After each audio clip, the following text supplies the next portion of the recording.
Hello दोस्तों, स्वागत है आप सभी लोगों का मेरे YouTube channel ask Arya astrology में। दोस्तों, आज के इस वीडियो में हम एक बहुत ही इंटरेस्टिंग कंसेप्ट के ऊपर बात करेंगे। आज हम ये जानेंगे कि जन्म कुंडली में किसी भी भाव में जब कोई शुभ ग्रह या पाप ग्रह बैठता है और जन्म कुंडली के किसी भी भाव में जब किसी ग्रह की युक्ति होती है तो उससे जन्म कुंडली के उस भाव पे क्या प्रभाव पड़ता है और दशाओं के हिसाब से हम कैसे प्लैनेट्स के साथ खेल सकते हैं, हम कैसे अपनी भाग्य को बदल सकते हैं, हम कैसे उस ग्रह की पॉजिटिव चीज़ों को ले सकते हैं, उस भाव की पॉजिटिव चीज़ों को ग्रैस्प कर सकते हैं। तो आइए दोस्तों, इस बारे में जानते हैं और वीडियो को स्टार्ट करते हैं। देखिए दोस्तों, ये आपकी लगन कुंडली है, यानी ये आपकी मेन कुंडली है, आपकी असेंडेंट कुंडली है और ये सारे भाव हैं। First house, second house, third house, fourth house, fifth house, sixth house, seventh house, eighth house, ninth house, tenth house, 11th house और 12th हाउस।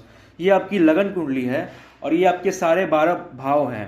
तो आइए दोस्तों, मैं उस कंसेप्ट के बारे में आपको बताता हूँ जो बहुत इंपॉर्टेंट है एस्ट्रोलॉजी पॉइंट ऑफ व्यू से और एस्ट्रोलॉजी स्टूडेंट के लिए। मान लीजिए दोस्तों कि आपकी जन्म कुंडली के सप्तम भाव में सूर्य और शनि की युक्ति है। मान लीजिए कि आपकी जन्म कुंडली में सूर्य और शनि की युक्ति है। सूर्य 15 डिग्री पे है और शनि 19 डिग्री पे है। तो जैसा कि आप जानते हैं कि जन्म कुंडली में सूर्य और शनि की जो युक्ति होती है, सूर्य और शनि का जो कंजंक्शन होता है वो बहुत खराब माना जाता है। तो जन्म कुंडली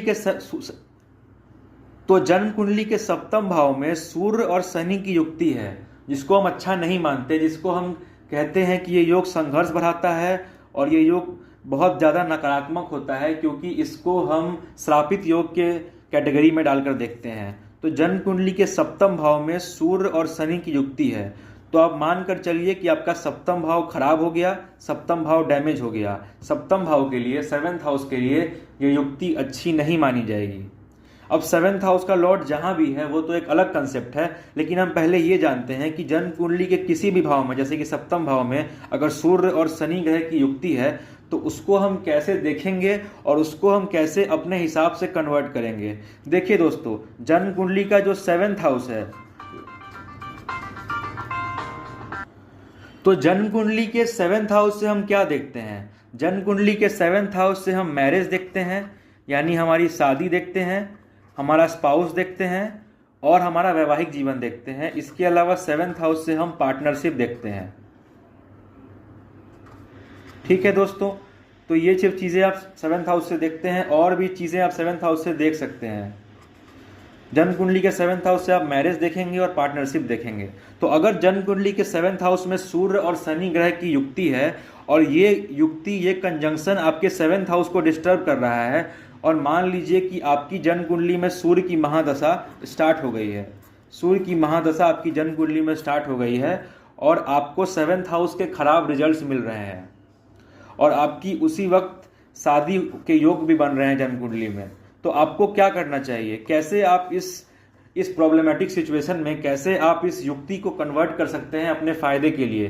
कैसे हम ग्रहों के साथ खेल सकते हैं? कैसे हम ग्रहों को अपने हिसाब से कन्वर्ट कर सकते हैं? 7th हाउस मैरिज के लिए है, 7th हाउस में सूर्य है, सूर्य की महादशा चल रही है, तो 7th हाउस मैरिज के लिए है। अब हम क्या करेंगे? शादी नहीं कर कर पार्टनरशिप्स में डील करेंगे। अगर हम किसी के साथ बिजनेस पार्टनरशिप करते हैं, अगर हम किसी के साथ बिजनेस में डील करते हैं, तो हमें बहुत ज़्यादा फायदा तो नहीं होगा, लेकिन एटलीस्ट इस भाव का जो मैरिज वाला पार्ट है वो डिस्टर्ब नहीं होगा। हमारा जो मैरिज वाला पार्ट है वो सेफ रहेगा और जो पार्ट डिस्टर्ब होगा वो होगा पार्टनरशिप वाला पार्ट, यानी बिजनेस वाला पार्ट। तो इस तरीके से आप ग्रहों के साथ खेल सकते हैं, इस तरीके से आप ग्रहों को ईजिली समझ सकते हैं। फॉर एग्जाम्पल, अगर 12th हाउस की महादशा चल रही है, मान लीजिए कि 12th हाउस की महादशा चल रही है और 12th हाउस में मान लीजिए कि शनि और मंगल बैठे हैं, तो शनि और मंगल दोनों ही अशुभ माने जाते हैं। शनि और मंगल की युक्ति को हम संघर्ष योग भी कहते हैं। और मान लीजिए कि कुंडली में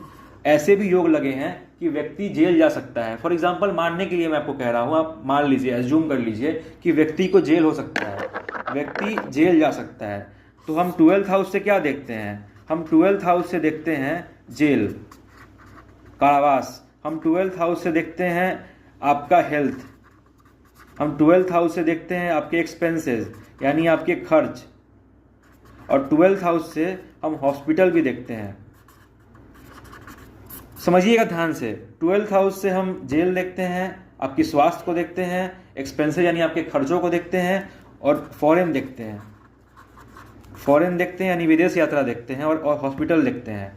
तो मान लीजिए कि 12th हाउस में शनि और मंगल की दशा है, शनि और मंगल का योग लगा हुआ है, और शनि या फिर मंगल में से किसी एक ग्रह की दशा चल रही है, तो महादशा में या अंतरदशा में, और 12th हाउस का जो लॉर्ड है, 12th हाउस का जो स्वामी है, वो भी अच्छी अवस्था में नहीं है। ऐसे में अगर किसी व्यक्ति की 12th हाउस की महादशा चलेगी, मान लीजिए कि 12th हाउस के लॉर्ड की, या मान लीजिए कि शनि की या मंगल की, या जो ग्रह 12th हाउस में बैठा है उसकी महादशा चलेगी, तो व्यक्ति को जेल होने की संभावना बहुत अधिक है, अगर कुंडली में जेल योग है तो।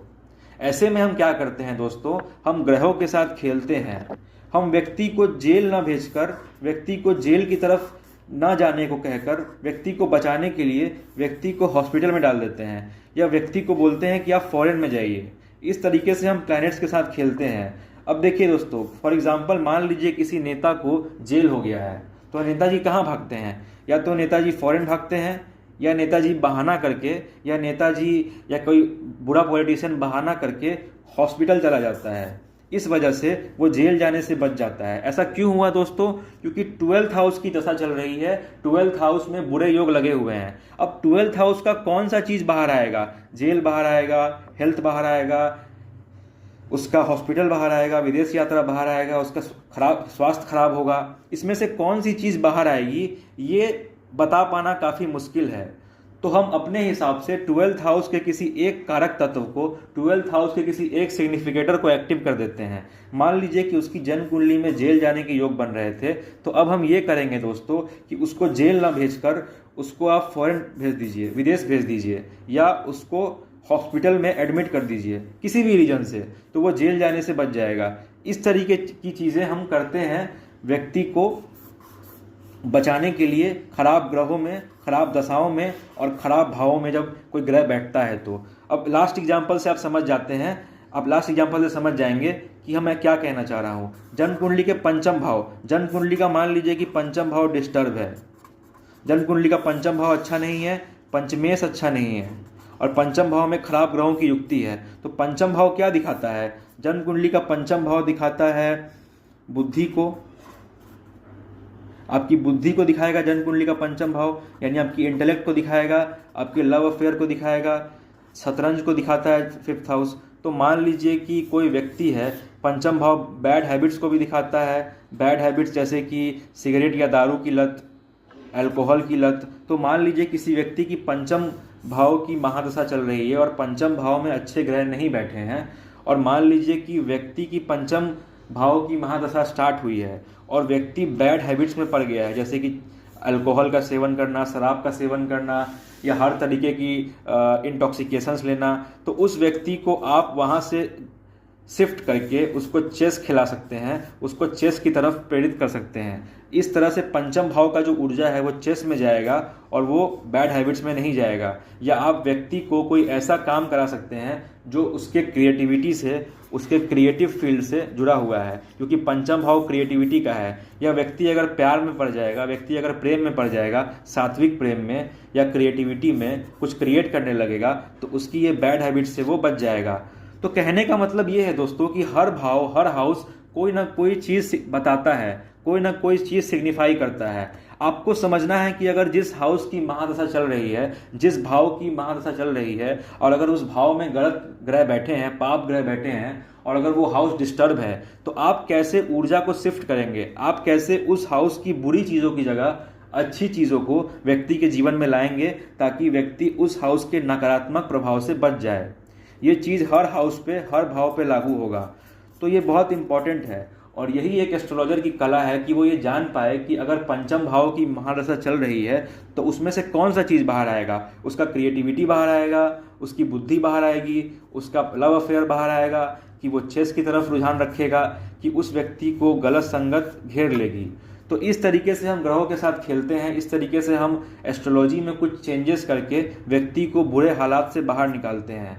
तो उम्मीद करता हूं दोस्तों ये कंसेप्ट आपको बहुत अच्छे से समझ में आ गया होगा। अगर आपको ये कंसेप्ट समझ में नहीं आया है तो कमेंट में बताइए कि आपको कहाँ दिक्कत आ रही है। तो दोस्तों ये मेरा वीडियो था। वीडियो अच्छी लगे तो वीडियो को लाइक कीजिए और चैनल को सब्सक्राइब कीजिए। अपना बहुमूल्य समय देने के लिए धन्यवाद।